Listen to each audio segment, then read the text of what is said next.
Assalamualaikum warahmatullahi wabarakatuh. Eh, Tadinya saya mau bikin konten khusus tentang eh, standar dokumen pemilihan pengadaan langsung 200 sampai 400 karena sudah terbit surat edaran nomor 1 tahun 2025 dari LKPP.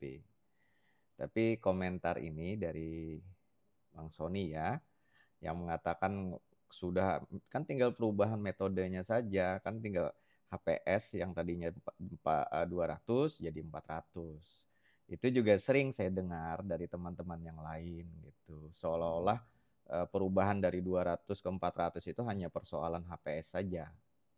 Kemudian juga setelah terbitnya SE juga bahkan kemarin saya langsung dengar dari sosialisasi kan tinggal merubah metode saja gitu dan seterusnya.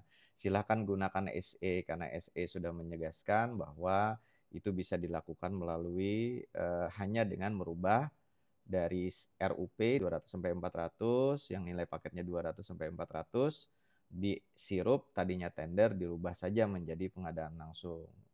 Just simple seperti itu.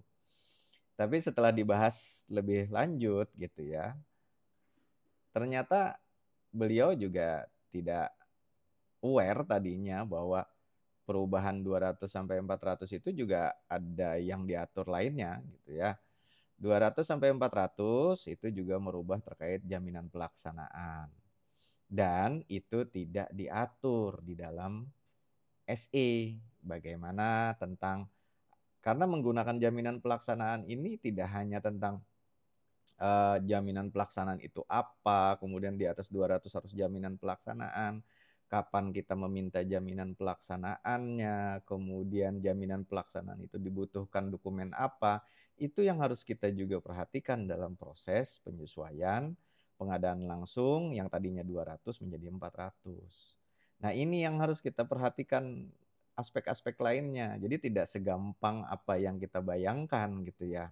Jangan hanya terpancing penambahan eh, nilai HPS gitu.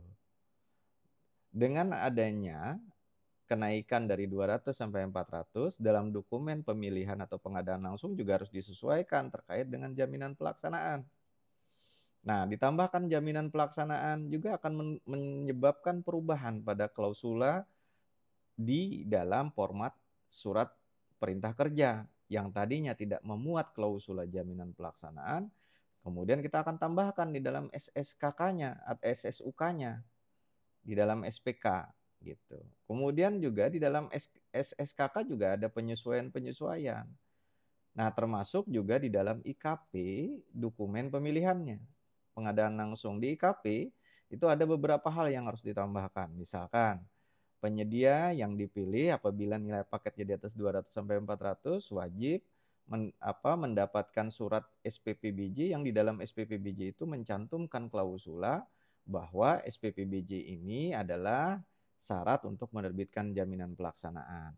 Kemudian di dalamnya juga harus menyebutkan di dalam SPPBJ-nya. Kalau dulu kan tidak disebutkan di dalam SPPBJ pengadaan langsung sampai dengan 200. Sekarang disebutkan bahwa tanda tangan SPK itu hanya bisa dilakukan apabila penyedia menyerahkan jaminan pelaksanaan.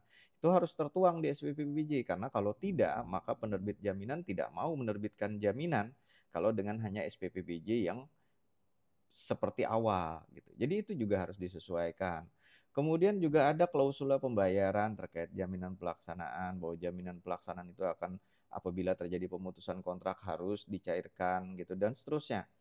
Jadi ada hal-hal yang bahkan tidak sempat diatur dalam SE 1 tahun 2025 itu harus kita sesuaikan di dalam dokumen pemilihannya. Jadi sekali lagi saya menegaskan, kenapa kemarin tunda dulu, lihat dulu. Alhamdulillah setelah SE1 kita agak muncul penegasan. Oh, sekarang kita bisa sudah menggunakan pengadaan langsung sampai dengan 400 juta untuk pekerjaan konstruksi. Tapi itu pun setelah saya lihat ada kekurangan, yaitu apa? Di SE itu tidak mencantumkan tentang bagaimana tata laksana permintaan atau klausula jaminan pelaksanaan termasuk pengubahan dan penyesuaian-penyesuaian dalam standar dokumen. Nah, ini yang saya bilang kemarin harus ditunggu dulu. Nah, dengan terbitnya SE 1 tahun 2024, saya kemudian mencoba untuk membantu teman-teman di daerah yang pengguna anggarannya berniat baik untuk mempercepat proses pengadaan barang jasa, sehingga berani untuk melaksanakan pengadaan langsung pekerjaan konstruksi sampai dengan 400 juta. Ini harus di-backup, dan yang berniat baik ini kita backup dengan standar dokumen pengadaan langsung. Saya sudah sediakan dalam bentuk dokumen pemilihan, silahkan dipelajari. Di situ juga sudah saya tandai mana-mana yang saya ubah, silahkan dipelajari apa saja yang diubah. Nah, standar dokumen ini saya bagikan untuk dipelajari, silahkan disesuaikan, tapi mohon dipelajari dan dipahami betul perubahan-perubahan apa yang saya lakukan. Karena bagaimanapun juga standar dokumen yang saya bikin itu bukan standar dokumen resmi dari LKPP, sehingga tidak bisa disebut dengan model dokumen. Bagaimana Perpres 46 pasal 9 ayat 1 huruf 2 F2 itu menyebutkan bahwa pengguna anggaran dapat mengambil diskresi karena adanya kekosongan hukum di situ, artinya petunjuk teknis belum terbit sementara kita memerlukan percepatan, maka silakan pengguna anggaran menetapkan diskresinya. Saya pun sudah buatkan standar dokumen diskresinya seperti apa. Di dalam standar dokumen itu silahkan digunakan, disesuaikan sebagaimana mestinya. Mudah-mudahan itu bisa dapat membantu sedikit gitu ya buat yang memang berniat baik untuk mempercepat proses pengadaan barang jasa. Saya hanya husnuzon saja bahwa ini juga penting bagi teman-teman yang memang berniat baik untuk melakukan proses percepatan pengadaan barang jasa, karena bagaimanapun juga sekarang sudah bulan Juni dan saya lihat paket-paket tender di atas 200 juta sampai 400 juta untuk pekerjaan konstruksi khususnya di sektor pendidikan, sektor kesehatan, dan sektor permukiman itu banyak sekali. Sehingga kalau ini semua dilakukan dengan proses tender atau tender cepat mungkin juga akan memakan waktu. Nah, untuk itu saya siapkan, silahkan pengguna anggaran kalau ingin mengambil diskresi dan menggunakan eh, template yang saya bikin sebagai bahan untuk dipelajari bersama, kemudian ditetapkan sebagai dokumen pemilihan. Sekali lagi, disclaimer-nya ini bukan dokumen resmi, jadi harus dipahami bersama, tetap mengacu kepada dokumen-dokumen yang ada. Mudah-mudahan bisa dipelajari dan membantu kawan-kawan di lapangan untuk bisa melaksanakan pengadaan langsung pekerjaan konstruksi secara aman, kemudian juga nyaman, dan masyarakat juga mendapatkan output pembangunan berupa pekerjaan konstruksi itu secara efektif, efisien, dan akuntabel.